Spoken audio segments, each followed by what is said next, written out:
வணக்கம். இன்றைக்கி நம்ம பார்க்க போகிற சமையல் என்னென்னு பார்த்தீங்கன்னா, ஒரு அருமையான சிக்கன் வெள்ளை பிரியாணி எப்படி செய்யலாங்கிறத பார்க்கலாம். எப்பயும் போல் பண்ணாமல் இது மாதிரி ஒரு தடவை கொஞ்சம் டிஃப்ரெண்ட்டாக செஞ்சு பாருங்கள். அதுவும் ஜீரக சம்பா அரிசியில் செய்யும்போது நல்ல ஃப்ளேவராகவும் இருக்கும், நல்ல டேஸ்ட்டாகவும் இருக்கும். அதுக்கு இது மாதிரி குழம்பு தொட்டு சாப்பிட்டோம்னா நல்லா அட்டகாசமாக இருக்கும். வாங்க அது எப்படி செய்யலாங்கிறத பார்க்கலாம்.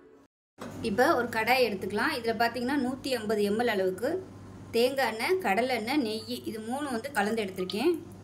நீங்கள் வெறும் கடலெண்ணெய் சேர்க்குறதுனாலும் சேர்த்துக்கோங்க. கடலெண்ணெய், நெய், தேங்காய் எண்ணெய் ஃப்ளேவர் பிடிக்கும்னா சேர்த்துக்கோங்க. ஆனால் பிரியாணிக்கு தேங்காய் எண்ணெய் சேர்த்திங்கன்னா டேஸ்ட்டு சூப்பராக இருக்கும். இப்போ எண்ணெய் நல்லா சூடாயிருச்சு. இந்த கடாய் ஏற்கனவே நல்லா காஞ்சிருச்சு, அதனால் எண்ணெய் ஊற்றுனதுமே நல்லா சூடாயிருச்சு. இதில் 100 கிராம் அளவுக்கு வெங்காயம், பெரிய வெங்காயம் நீளமாக நறுக்குனதை சேர்த்துக்கலாம். நான் இன்றைக்கி 1/2 கிலோ அளவுக்கு தான் பிரியாணி செய்கிறேன். சின்ன வெங்காயம் வேறு அரைச்சிருக்கிறதுனால பெரிய வெங்காயம் கம்மியாக சேர்த்திங்கன்னா போதும். இப்போ இது நல்லா வதங்கி வரட்டும். இந்த பிரியாணிக்கு கலர் மாறக்கூடாது. சாதாரணமாக நம்ம பிரியாணிக்கு கலர் நல்லா ப்ரௌன் கலரில் வர அளவுக்கு வதக்குவோம். இந்த வெள்ளை பிரியாணிக்கு லைட்டாக வதங்கினாலே, பொன் வறுவலாக வதங்கினாலே போதும். இல்லைன்னா பிரியாணி கலர் வெள்ளையாக கிடைக்காது. இப்போ இதில் இஞ்சி பூண்டு பேஸ்ட்டு, வெங்காயம் போட்டு அரைச்சி வச்சுருக்கேன். இஞ்சி பார்த்திங்கன்னா 50 கிராம், பூண்டு 50 கிராம், ஒரு 5 சின்ன வெங்காயம், இது 3 சேர்த்து நல்லா நைஸாக அரைச்சி வச்சுருக்கிறேன். சின்ன வெங்காயம் சேர்த்திங்கன்னா உங்களுக்கு ஃப்ளேவர் நல்லா கிடைக்கும், டேஸ்ட்டும் நல்லாயிருக்கும் பிரியாணிக்கு. அதே சமயம் ரொம்ப அதிகமாக சேர்த்துடக்கூடாது. பிரியாணிக்கு ரொம்ப ஒரு மாதிரியே பிசு தன்மை அதிகமாயிரும், மசாலா அதிகமாகிருச்சுன்னா. அதனால் கொஞ்சமாகவே சேர்த்தா போதும். இந்தளவுக்கு ஒரு 5 சின்ன வெங்காயம் சேர்த்திங்கன்னா போதும். இப்போ பாருங்கள், வெங்காயம் ஓரளவுக்கு நல்லா வதங்கிடுச்சு. இந்தளவுக்கு வதங்கினா போதும். இதுக்கு மேலே வதங்குச்சுன்னா கலர் மாறிச்சுன்னா உங்களுக்கு பிரியாணி கலரும் மாறிடும். இப்போ நம்ம அரைச்சி வச்சுருக்கிற இஞ்சி பூண்டு பேஸ்ட்டை சேர்த்துக்கலாம். இது நல்லா வதங்கட்டும்.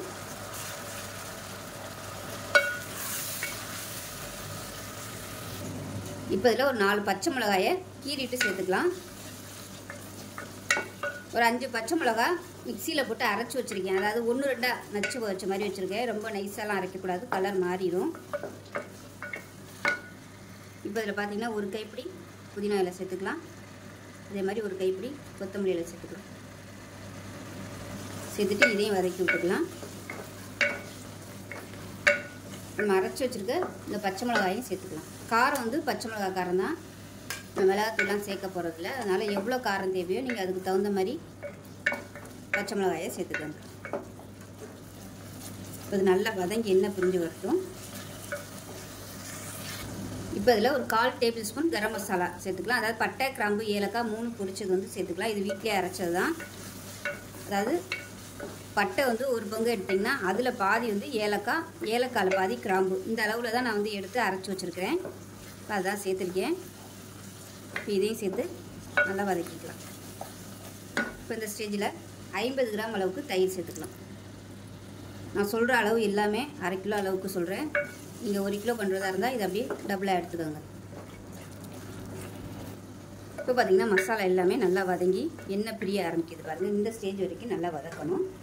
இப்போ இதில் 1/2 கிலோ சிக்கன் கழுவி எடுத்து வச்சுருக்கேன். இப்போ அதை சேர்த்துக்கலாம்.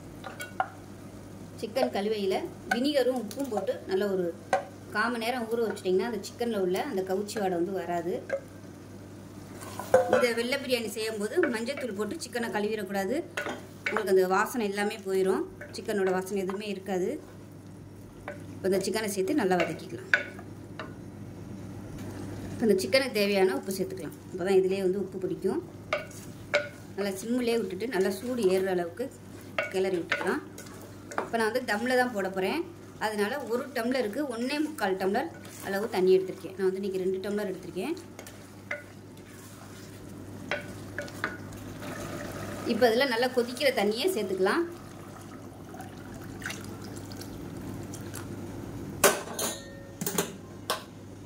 நல்லா கலந்து விட்டுட்டு சிக்கன் நல்லா வேகட்டும். இப்போ சிக்கன் வெந்துருச்சான்னு பார்க்கலாம். இப்போ பாருங்கள், சிக்கன் நல்லா சாஃப்டாக வெந்துருச்சு. இப்போ அடுத்து நம்ம அரிசி போட்டு பாதி வேக்காடு கொடுப்போம். அப்போ கரெக்டாக வந்துடும். நான் இன்றைக்கி ஜீரக சம்பா அரிசி தான் எடுத்திருக்கேன். நல்லா கழுவிட்டு நல்லா 1/2 மணி நேரமாக நல்லா ஊறிடுச்சு. ஊறினதுக்கப்புறம் தண்ணியை வடிய விட்டுட்டேன். இப்போ அந்த அரிசியை அப்படியே சேர்த்துக்கலாம். இப்போ அரிசியை சேர்த்துட்டு நல்லா கலந்து விட்டுடலாம். இப்போ இந்த ஸ்டேஜில் பார்த்திங்கன்னா முந்திரி பருப்பு, பாதாம், பிஸ்தா ரெண்டு சேர்த்துருக்கேன். ரொம்ப சேர்க்கக்கூடாது, ரெண்டு சேர்த்துக்கோங்க. ரொம்ப சேர்த்தோம்னா பிசு பிசுப்பு தன்மை வந்துடும். இது வந்து நல்ல ஒரு டேஸ்ட்டும் கொடுக்கும், நல்ல ஒரு ஃப்ளேவரும் கொடுக்கும். அது கூடவே 1/4 டம்ளர் அளவுக்கு பால், பச்சை பால், காய்ச்சாத பால் தான் சேர்த்துருக்கேன். இப்போ அதை சேர்த்துக்கலாம். சேர்த்துட்டு எல்லாத்தையும் நல்லா கலந்து விட்டுக்கலாம். சாஃப்டாகவே கலந்து விட்டுக்கோங்க, ஏன்னா அரிசி வந்து ஊறி இருக்குது, உடஞ்சி போகும். இப்போ இதில் ஒரு 1/2 மூடி எலுமிச்சம்பழம் பிழிஞ்சு விட்டுக்கலாம். ஏன்னா நம்ம புளிப்புக்கு வந்து எதுவுமே சேர்க்கலை, இந்த லெமன் ஜூஸ் மட்டும் தான், தயிரும் இந்த லெமன் ஜூஸ் மட்டும்தான். இப்போ கலந்து விட்டுக்கலாம். கொதிக்க ஆரம்பித்ததும் அடுப்பு வந்து நல்லா சிம்மில் விட்டுருங்க. இப்போ நான் தம்மில் போடுறதுனால 1.25 பங்கு தண்ணி வச்சுருக்கேன் 1 டம்ளருக்கு. இதுவே நீங்கள் வந்து இதே மெத்தடில் குக்கரில் பண்ணுறதா இருந்தால் 1 டம்ளருக்கு 1.5 டம்ளர் தண்ணி போதும். தண்ணி வச்சுட்டு நல்லா கொதிக்க ஆரம்பிக்கையில் குக்கரை மூடிட்டு 2 விசில் விட்டுட்டு ஸ்டீம் போனதுக்கப்புறம் ஓப்பன் பண்ணிங்கன்னா சூப்பராக இருக்கும். இப்போ நான் தம்மில் வைக்கிறதுனால இது வந்து கொதிக்கையிலே பாதி வந்து தண்ணியெல்லாம் வந்து உங்களுக்கு வத்திரும். அதனால தான் நான் வந்து 1.25 அளவுக்கு வச்சுருக்கேன். 1.5 வச்சோம்னா பத்தாது, சீக்கிரமாகவே வத்திரும். சாதம் வந்து வித விதையாக இருக்கும். இப்போ பாருங்கள் நல்லா கொதிக்க ஆரம்பிக்குது. அடுப்பு நல்லா மீடியத்தில் வச்சுருங்க. ரொம்ப ஹையில் இருந்துச்சுனாலும் தண்ணி ஊற்றிடும், சாதம் வந்து அரிசியாக இருக்கும். அதனால் மீடியத்தில் வச்சுட்டு நல்லா வேகட்டும் அரிசி. இப்போ உப்பு கம்மியாக இருக்குது, உப்பு சேர்த்துக்கலாம். சேர்த்துட்டு அடியிலேருந்து கிளறி விட்டுக்கலாம்.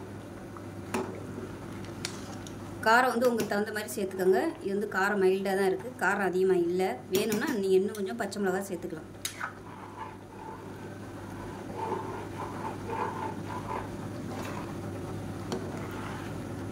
இப்போ இந்த தண்ணியெல்லாம் கொஞ்சம் அப்படியே வத்தட்டும், தம் போடலாம்.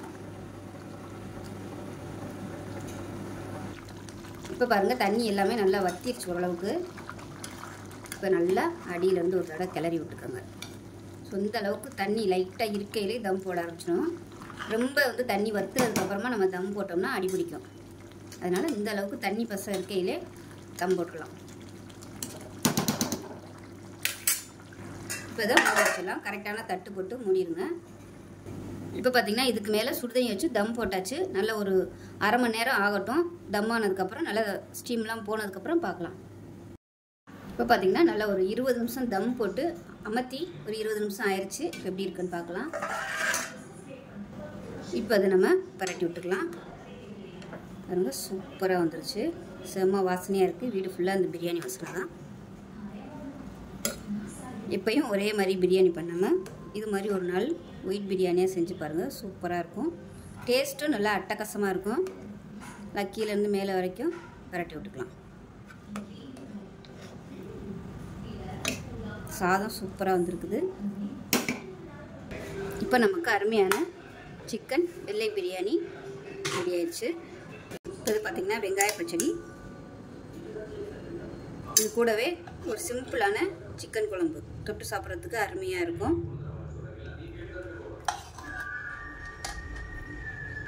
இந்த வெள்ளை பிரியாணிக்கு இந்த மாதிரி குழம்பு தொட்டு சாப்பிட்றதுக்கு நல்லா அட்டகாசமாக இருக்கும். ஸோ இதே மாதிரியே ஒரு தடவை செஞ்சு பாருங்கள். செஞ்சு பார்த்துட்டு எப்படி வந்துச்சுங்கிறத சொல்லுங்கள். வீடியோ பிடிச்சிச்சுன்னா லைக் பண்ணுங்கள், கமெண்ட் பண்ணுங்கள், சேனலை சப்ஸ்கிரைப் பண்ணுங்கள், பக்கத்தில் பெல் பட்டனையும் ப்ரெஸ் பண்ணுங்கள். நன்றி.